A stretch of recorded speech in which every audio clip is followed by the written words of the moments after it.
This is crazy, right? I further understand that I might never search any suspect, person, house, papers, or personal effects. Okay. They're reminding you you're not a cop. I may never become involved in any activities that would constitute entrapment. You definitely entrapped people. You literally planted drugs in your best friend's house and got him locked up, and then when he got out, you got him shot. Like you're a different kind of piece of shit, you know. Further, I understand that any violations. Oh no, no, hold on. I further understand that I may not engage in any illegal or improper conduct so long as I'm working with the Chicago Police Department Organized Crime Division as a cooperating individual. Further, I understand that any violations arising from my actions in violation of the above circumstances will result in an investigation of matters, and if the charges are substantiated, appropriate action, including the possibility of criminal prosecution, will be taken. I am agreeing to the function as a cooperating individual of the Organized Crime Division of my own free will and accord, and not as a result of any intimidation or threat. Somebody clip this audio right now. They're like, yo, we got Shy, dog. We got Shy on tape talking about the Organized Crime Division contract that he signed. We got him. Suckers. In agreeing to work as a cooperating individual for the Chicago Police Department Organized Crime Division, I understand that no Organized Crime Division police officer may take any explicit or implicit promises or predictions regarding the likely disposition of any criminal proceedings that are pending against me. But the officers of the Chicago Police Department Organized Crime Division will make their best efforts to arrange a meeting with prosecutors' authorities at which time such matters can be discussed. Thomas Horton, Glen Lewellyn, Saul Rodriguez, he writes like a girl. 1445 hours, 28 February 6, 440 South Shields. There it is. We got witnesses. Officer 1 and Officer 2. Those officers look down on Saul. Those officers don't realize they're the same kind of dirtbag that he is. Cooperating individual requests. Organized Crime Division, Chicago Police Department, 28 February 96. I, Officer Glen Lewellyn, met with Saul Rodriguez, who stated he or she wished to cooperate with the Chicago Police Department Organized Crime Division. During conversations with Saul Rodriguez, he or she provided the following information: narcotic information on major Mexican drug trafficker in the Cook County area. How much of that information was on the twins? He told on everybody. He probably got a page, a Cato page, a twins page, a this page, or that page. He got everybody involved. Saul Rodriguez stated he could provide information relative to illicit trafficking in narcotics or other above specified criminal activities. It is hereby requested that Saul Rodriguez be assigned a CI number N9620, and the name is Bill Pager. Bill Pager, criminal history sheet attached, photo attached.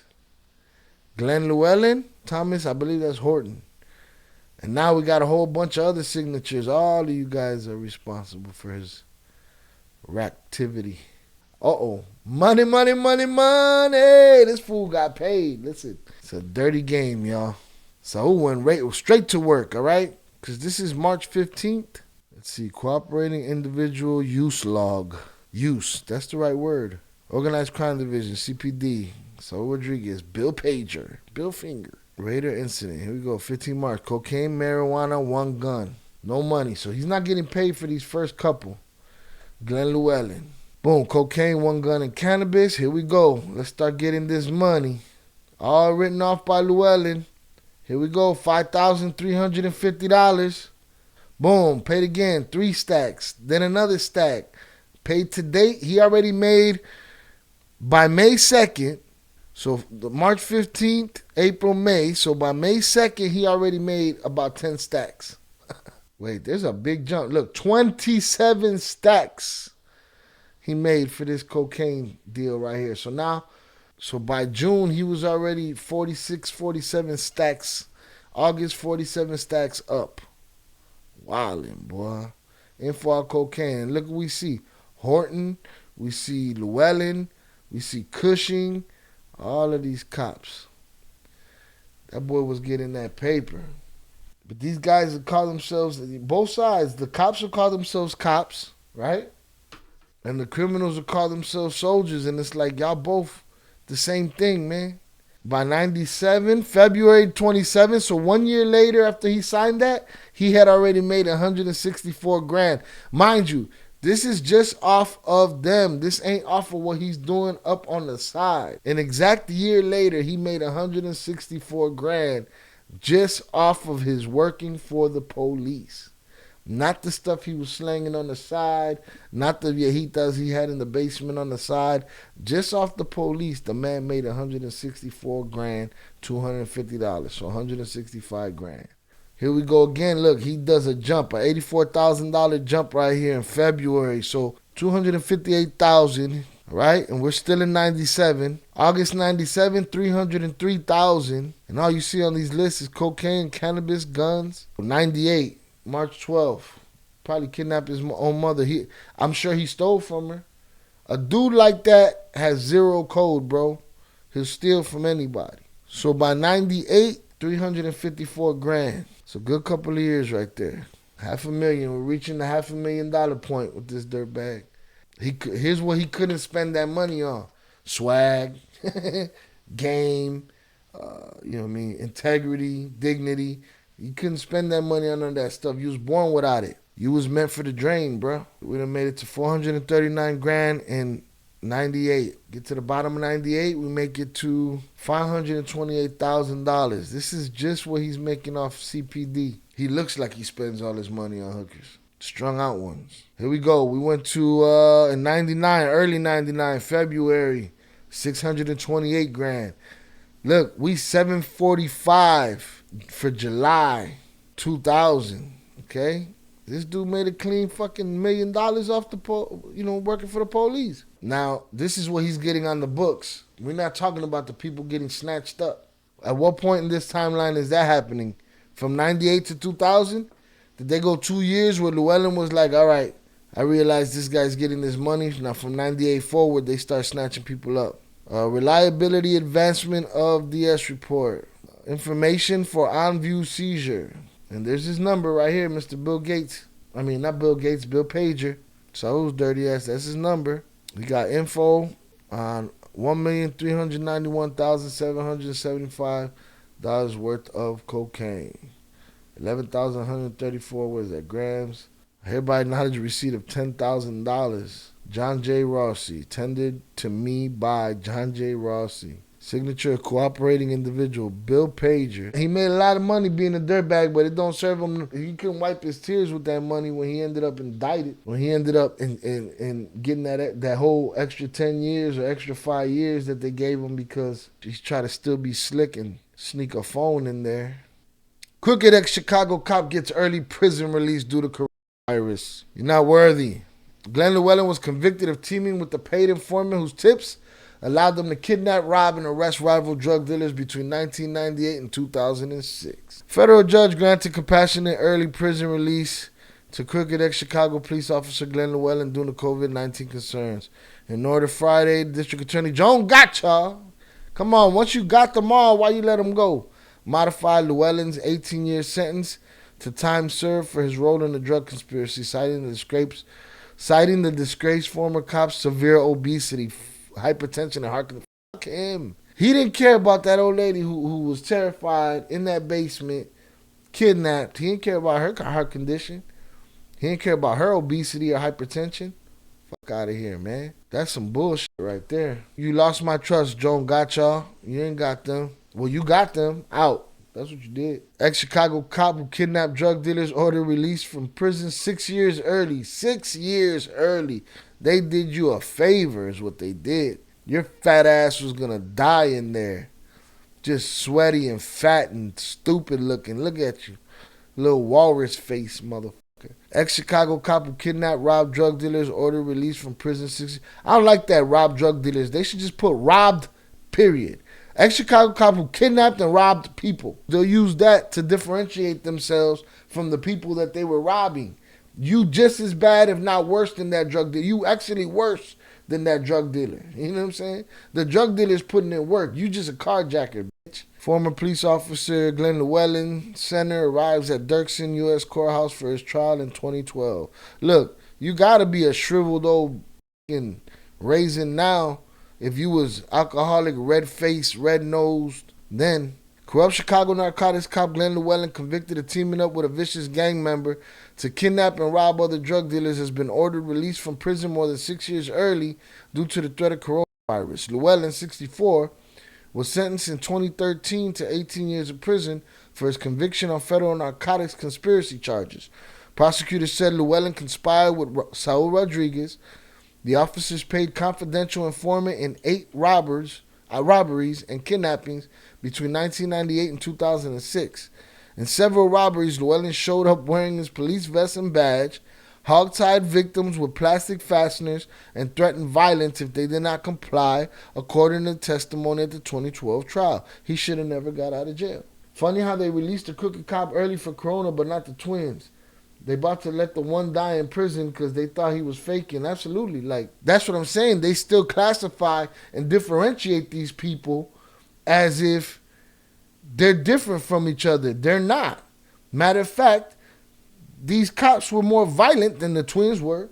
That's a fact that we can tell from what we got out the story. Even them, even the judge, even the courtroom, even the people that's giving away these pretty little get out of jail on COVID deals, they're differentiating them too. And my thing is, I need these cops to understand you're no different than a crackhead that steals $10 a purse.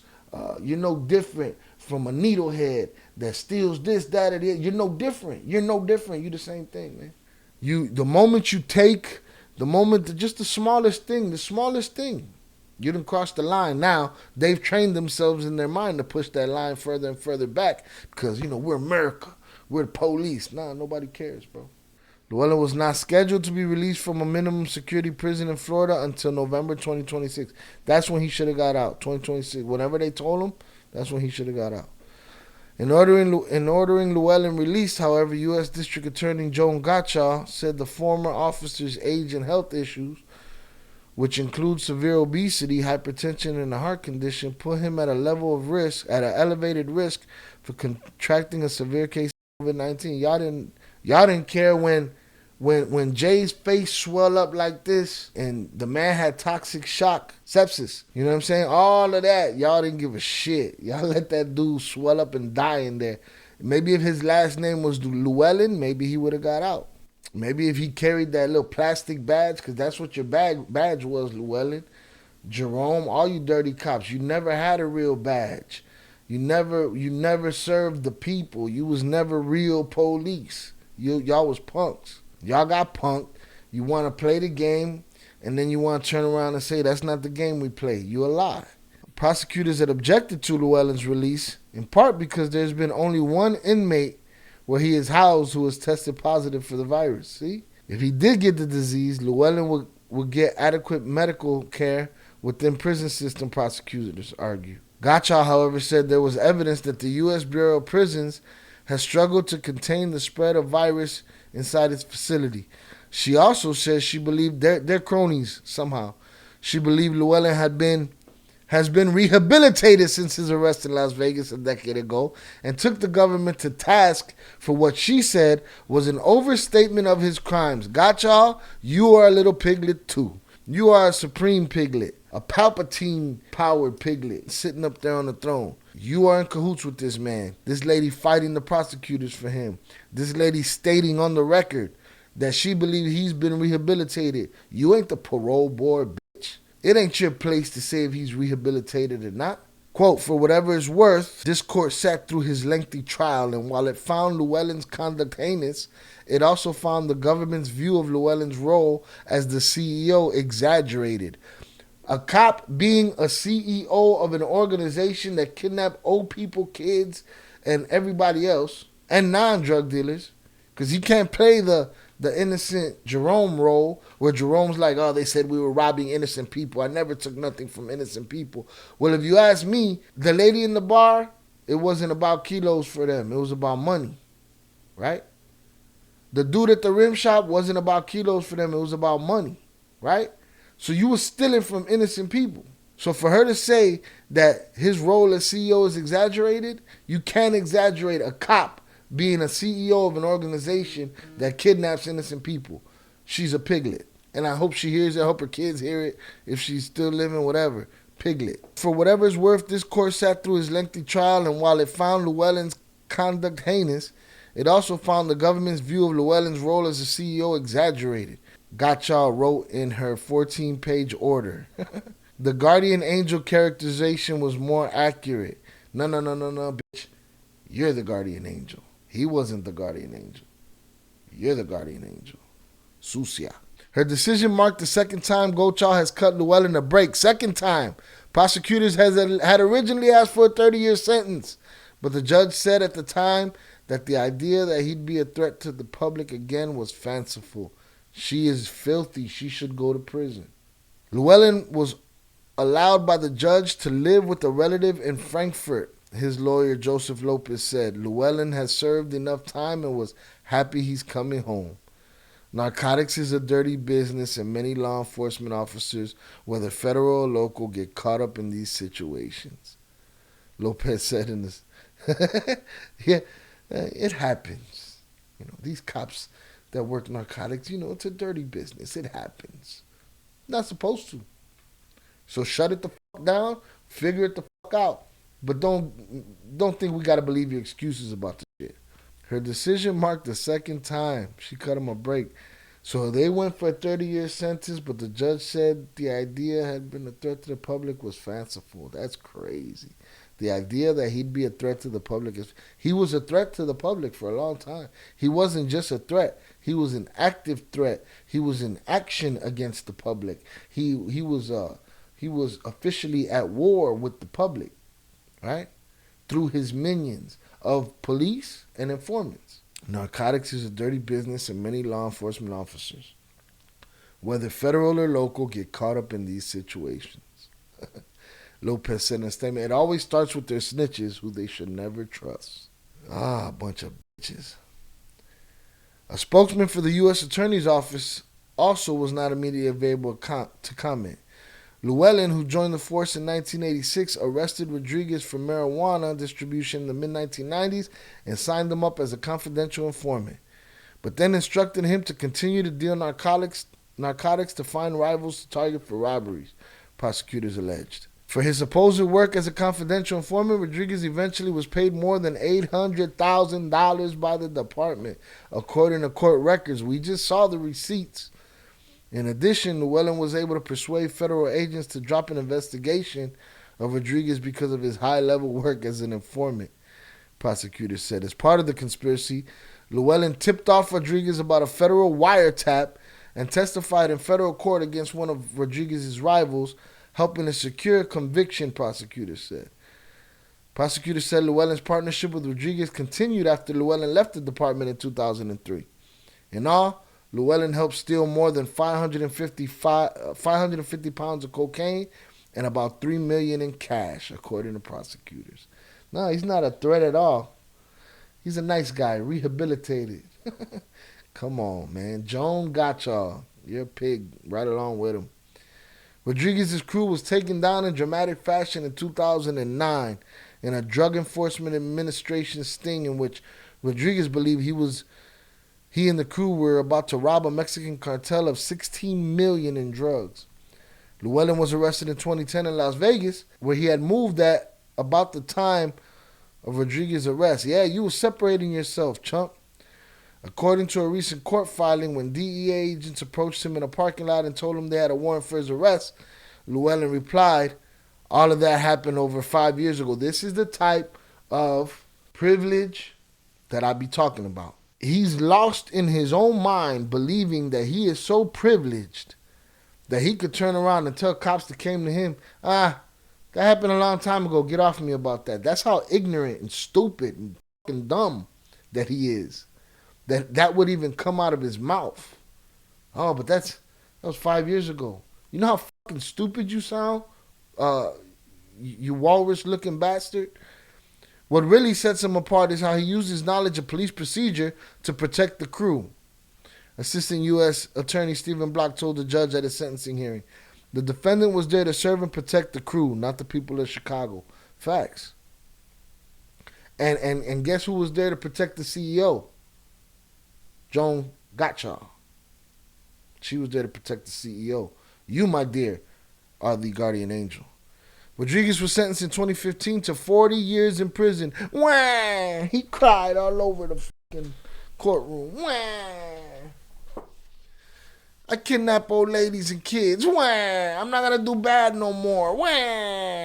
All right. Good luck, stupid. Rodriguez was sentenced in 2015 to 40 years in prison. Prosecutors described him as a one-man crime wave who ordered the killings of at least 3 men, kidnapped nearly 30 drug dealers, and trafficked in thousands of kilograms of cocaine. And it ain't just 3 men. One of the men was his supposed best friend. Like, it take a special kind of jerk off. You know what I'm saying? Take a special kind of asshole to be that foul and dirty. Well, we've come to the conclusion that Saul is a dirtbag. So is Glen Lewellyn, and so is Joan Gottschall. She's a dirtbag too. Pretty dirty dirtbag, that lady.